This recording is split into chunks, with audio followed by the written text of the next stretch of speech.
नमस्कार दोस्तों, कैसे हैं आप? जीरो माइल चैनल पर आपका स्वागत है एक बार फिर से नए डेस्टिनेशन के लिए। और आज हम चल रहे हैं सिरमौर में स्थित घिनौची धाम की तरफ। आज हम आपको दर्शन करवाएंगे घिनौची धाम के, जहाँ पर एक जलप्रपात भी है। तो चलिए देखते हैं कैसा है घिनौची धाम। और अभी तक अगर आपने हमारे चैनल को सब्सक्राइब ना किया हो तो प्लीज़ सब्सक्राइब कर लें। तो से hello to everyone. Saumya, so कहो हेलो। हेलो बोलो, हेलो बोलो। ये क्या? Yes, subscribe our channel, that is zero mile.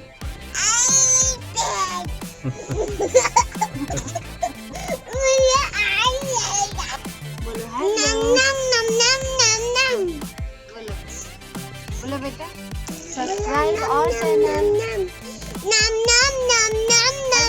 Hello बोलो, बाय। टाटा बोलो, टाटा। अभी टाटा क्यों?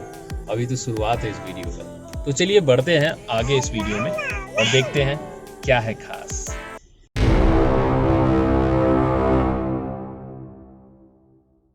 घिनौची धाम, जिसे पियावन के नाम से भी जाना जाता है, यह अतुलनीय ऐतिहासिक, प्राकृतिक एवं धार्मिक पर्यटन स्थल मध्य प्रदेश के रीवा जिले से लगभग 42 किलोमीटर दूर सिरमौर की बरदाह घाटी में स्थित है। हम लोग हैं सिरमौर वाले टर्निंग के बाद। हमने छोटा सा हॉल्ट किया है। सौम्या,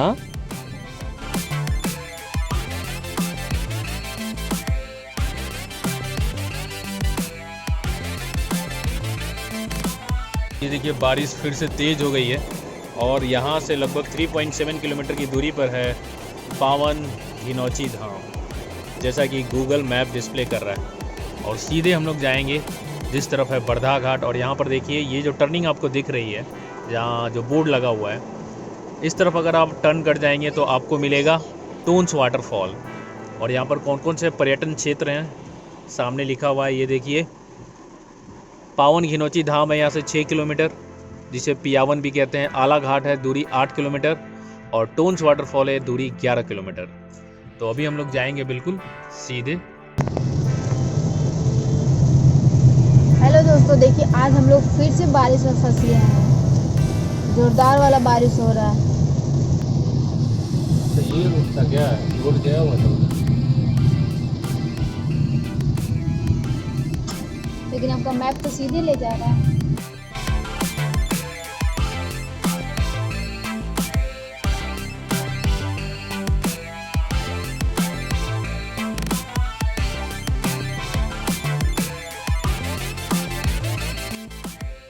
देखिए हम लोग गूगल मैप को फॉलो करते हुए बिल्कुल आगे तक चले गए, जहाँ से अब टर्निंग चालू थी बरधा घाट के लिए। अगर कुछ लोकल लोगों से पता चला कि घिनौची धाम का जो टर्न है वो पीछे ही है, अब हम लोग लौट रहे हैं। तो गूगल मैप पे आप ब्लाइंडली भरोसा नहीं कर सकते हैं। जी देखिए, दाहिनी ओर एक बोर्ड भी दिख रहा है जिसमें साफ साफ लिखा है घिनौची धाम। यहाँ से हमें राइट टर्न ले लेना है। इसी बोर्ड के जस्ट अपोजिट साइड में रोड के उस पर ये कितना कच्चा रास्ता, और बारिश की वजह से थोड़ा और भी रास्ता अजीब हो गया है।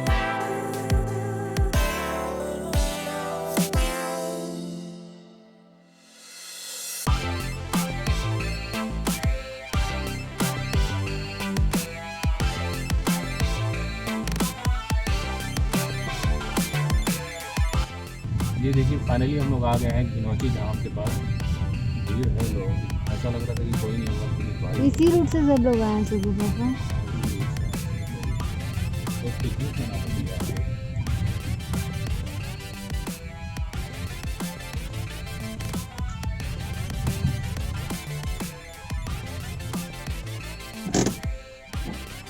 ऐसा लग रहा था यहाँ कोई नहीं होगा, मगर बहुत सारी गाड़ियाँ लगी हुई हैं और बिल्कुल सुनसान इलाके में, इसलिए थोड़ा आने में आपको थोड़ी सी घबराहट ज़रूर होगी, क्योंकि 2 किलोमीटर का जो रास्ता है वो बिल्कुल सुनसान है। उसके बाद आप पहुंचते हैं घिनौची धाम के पास। तो चलिए चलते हैं, विजिट करते हैं क्या है यहाँ पे खास।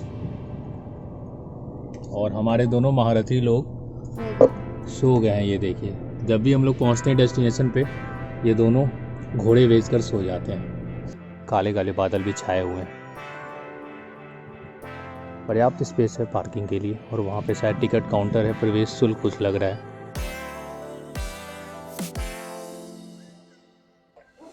पार्किंग स्पेस है और ये रहा यहाँ का टिकट काउंटर। और लोगों का क्या टिकट है? सिर्फ कार का लग रहा है, सिर्फ कार का। ये भी मध्य प्रदेश पर्यटन विकास बोर्ड वन विभाग का ही है। कार पार्किंग 100 रुपये। ओनली कार पार्किंग, पर्सन्स का नहीं लगा है ना।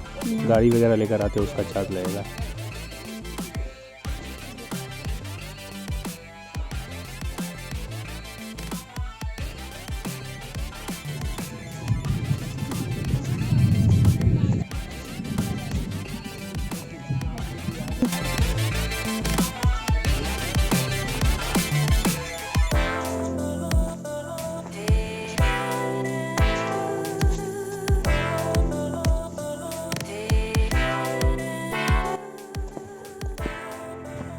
उमस यहाँ भी बहुत ज़्यादा है। फिर से सो गया क्या सूट? और ये बना दिया और यहाँ पर एक प्रतिमा भी बनाई गई है। अब हम लोग पहुँच गए हैं लगभग सीढ़ियों के पास। यहाँ से कितना सुंदर नज़ारा आ रहा है।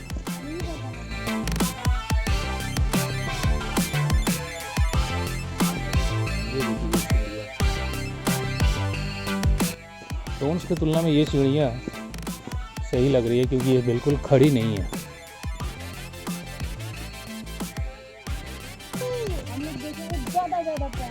ये देखिए कितना सुंदर व्यू आ रहा है। ये चारों तरफ पहाड़ियाँ और इस तरफ सिर्फ पठार ही पठार।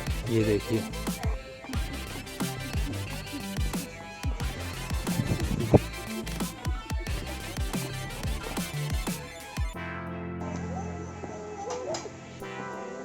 यहाँ पे बहुत सारे बंदर भी हैं।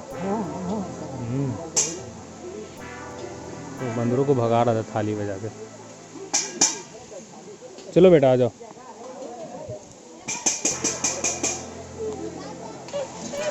देखो कितना पानी है। तो यार ये देखिए हम लोग पहुँच गए हैं इस जल प्रपात के पास फाइनली। यहाँ का नज़ारा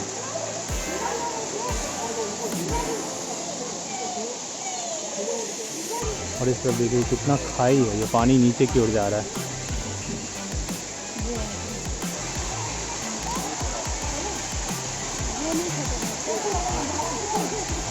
हाँ पत्थर का कटाव हो ही रहा है और बहुत सारे आकाश में आपको ड्रैगन फ्लाई दिख रहे होंगे।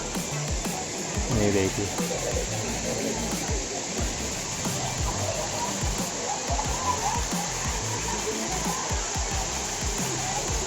और ये देखिए यहाँ पे बहुत ही पुरानी कलाकारी की हुई है।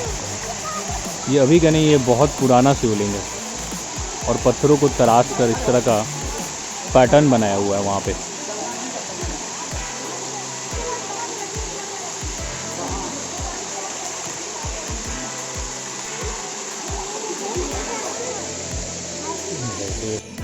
और इस तरफ एक पुराना मंदिर भी है, आप देख सकते हैं।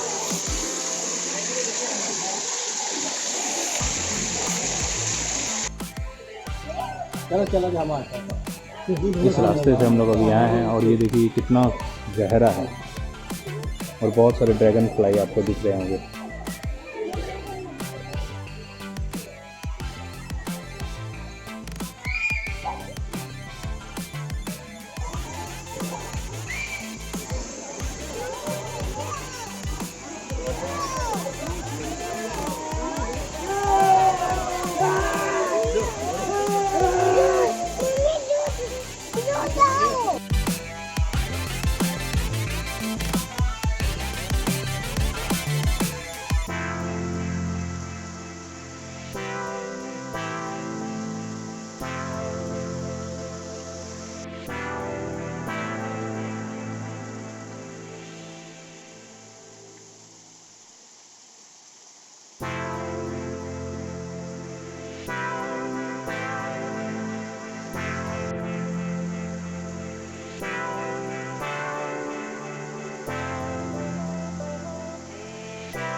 देखिए एक रास्ता इधर भी जाता है इस तरफ बहुत ही घनाघोर जंगल है, कच्चा मार्ग है और यहाँ जानवर वगैरह भी हो सकते हैं। ये देखिए मॉन्की जा रहे हैं। उधर जाना थोड़ा रिस्कियर है क्योंकि पेड़ पौधे बहुत घने हो गए हैं, इस वजह से बच्चों को गोद में लेकर चलना खतरनाक हो सकता है।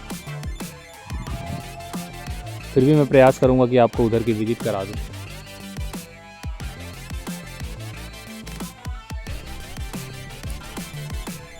प्रकृति की अनुपम छटा के बीच पावन घिनौची धाम धरती से 200 फीट नीचे और लगभग 800 फीट चौड़ी प्रकृति की सुरमय वादियों से घिरा हुआ है।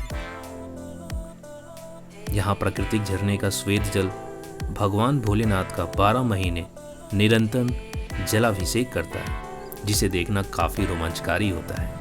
यहाँ की खास बात जो इसे विशेष बनाती है वो है धरती से 200 फीट नीचे 2 अद्भुत जल प्रपातों का संगम, जिसका आनंद वर्ष में जुलाई से सितंबर माह के मध्य लिया जा सकता है। साथ ही अति प्राचीन शिवलिंग और यहाँ पहाड़ियों में उकेरे प्राचीन शैल चित्र भी हैं। चट्टानों में उकेरे गए प्रागैतिहासिक शैल चित्र जो इस क्षेत्र की गौरव गाथा भी बताते हैं। 2 अद्भुत सर्पिलाकार चट्टानें अपने आप में अद्भुत है। इसके अलावा माँ पार्वती की साक्षात दिव्य प्रतिमा भी मौजूद है।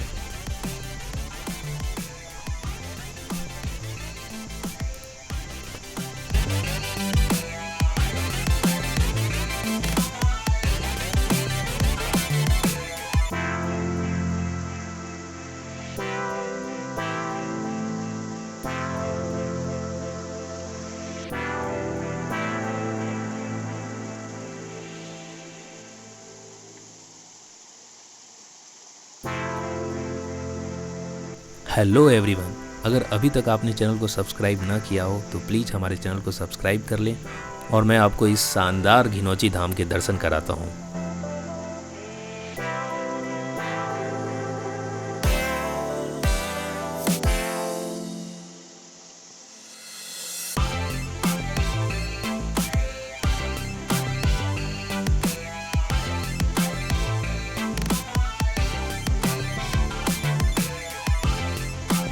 पियावन का बघेली भाषा में शाब्दिक अर्थ होता है पानी पीने का स्थान। करीब 1 मील की लंबाई, 800 फीट की चौड़ाई एवं 200 फीट की ऊंचाई एवं दोनों तरफ प्राचीन चट्टानों से घिरा हुआ ये क्षेत्र अपने आप में दुर्लभ है। घिनौची धाम आप कैसे पहुंच सकते हैं? पियावन धाम आप कैसे पहुंच सकते हैं? रीवा रेलवे स्टेशन पर उतरने के बाद पुराने बस स्टैंड से जवा जाने के लिए बस मिलती है जो सिरमौर होते हुए बरधा घाटी पहुंचाती है, जहां से करीब 1 किलोमीटर पैदल चलने के बाद घिनौची धाम पहुंचा जा सकता है। घिनौची धाम पहाड़ों पर आच्छादित हरियाली के बीच पर्यटन का एक अजीब सा रोमांच पैदा करता है। चला जा। हाँ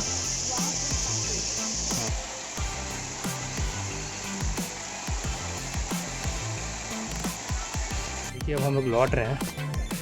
उतरने में तो पता नहीं चला, मगर चढ़ाई में हालत ख़राब हो रही है। काफ़ी थकावट भरा रास्ता है।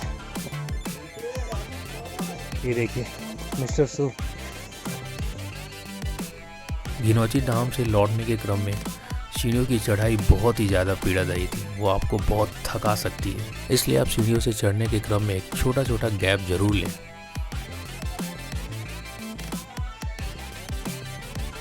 आओ बेटा, इधर से, यहाँ से। हाँ आ जाओ आ जाओ, आगे देख के चलना चाहिए। आ जाओ। हाँ टूट गया, आ जाओ। शाबाश।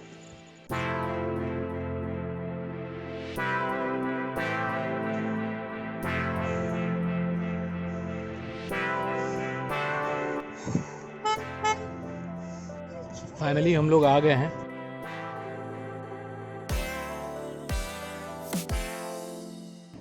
अब लौटते हैं। काफ़ी थकावट भरा सफ़र था। जय भोलेनाथ जी। तो चलिए चलते हैं।